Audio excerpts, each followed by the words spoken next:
Bhutan is a small Buddhist kingdom sandwiched in high mountains between India and Tibet. The country has remained surprisingly isolated from the world for many centuries, and tourism is relatively recent. In 2006, we traveled to Bhutan to experience its unique culture and to traverse the country's famous week-long high mountain trek around sacred Mount Jomolhari. After a short stay in the capital of Thimphu, we began our trek on an important holiday, Blessed Rainy Day, and we were soon experiencing the magic of Bhutanese landscapes. Our first day of hiking brought us to the famous Tiger's Nest Monastery, and then higher to an elevation of more than 8,000 feet.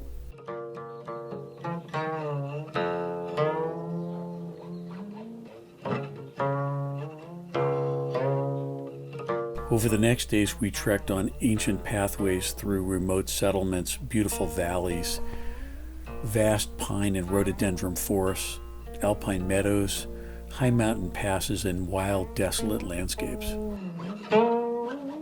Along the way, there were many opportunities to experience distinctive aspects of the country's well-preserved culture.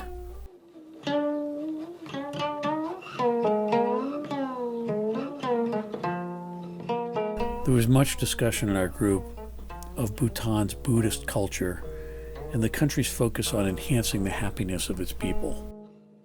We were told that Buddhism in Bhutan focuses on 7 different types of happiness: amusement, delight at meeting a challenge, relief, excitement, awe and wonder, sensory pleasures, and calm peacefulness.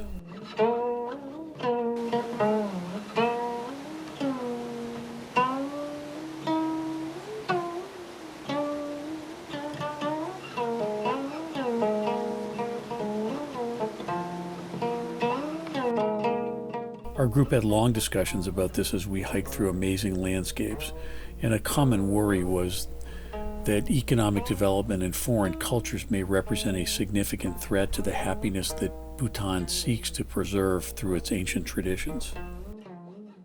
In recognition of this, the country's king frequently speaks out about the need to emphasize the values of kindness, equality, and humanity while pursuing economic growth.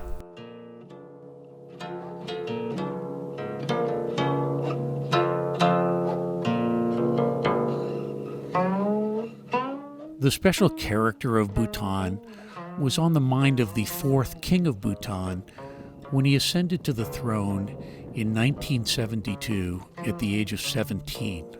Faced with the challenge of leading his country to a better future, he was dissatisfied with the prevalent development models that tended to measure progress in economic terms via increases in gross domestic product, or GDP. Influenced by the Buddhist focus on happiness, he sought ways to navigate a journey to better well-being in the modern world by protecting and preserving the country's cultural and spiritual wealth. Here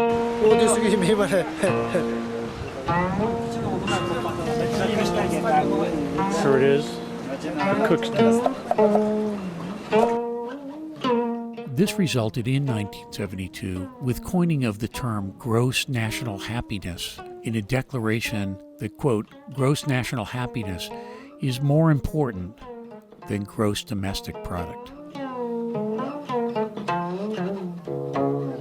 The concept of a priority focus on the measurement of happiness implies that sustainable development should take a holistic approach towards notions of progress and give equal importance to non-economic aspects of well-being. Via its Gross National Happiness, or GNH Index, Bhutan has sought to create a measurement tool that could be useful for policy making and create policy incentives for government, NGOs, and businesses of Bhutan to increase GNH, Gross National Happiness. Today, Bhutan's Gross National Happiness Index includes 4 pillars: good governance, sustainable socio-economic development, cultural preservation, and environmental conservation. Within these, GDH measures happiness via 9 domains: psychological well-being, health, education, time use, cultural diversity and resilience, good governance, community vitality, ecological diversity and resilience, and living standards.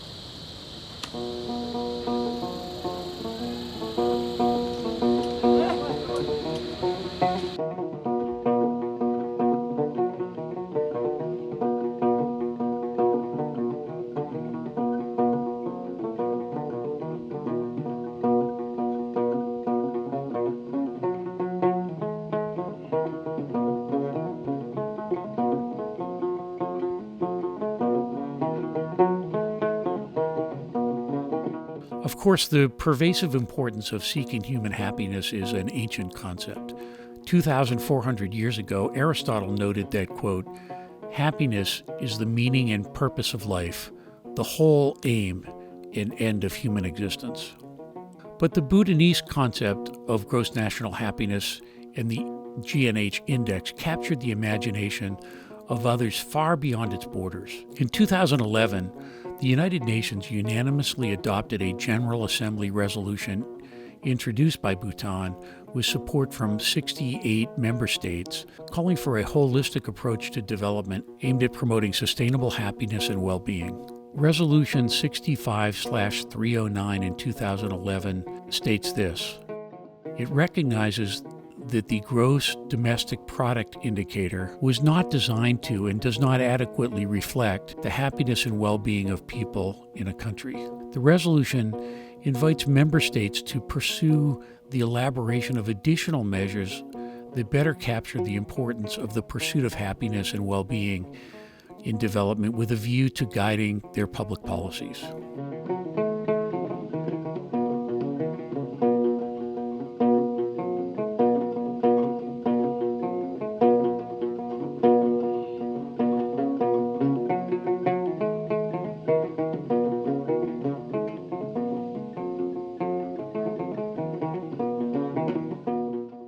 We have Bhutan to thank for the fact that maps are now produced to show the Gross National Happiness Index in countries of the world, including this one.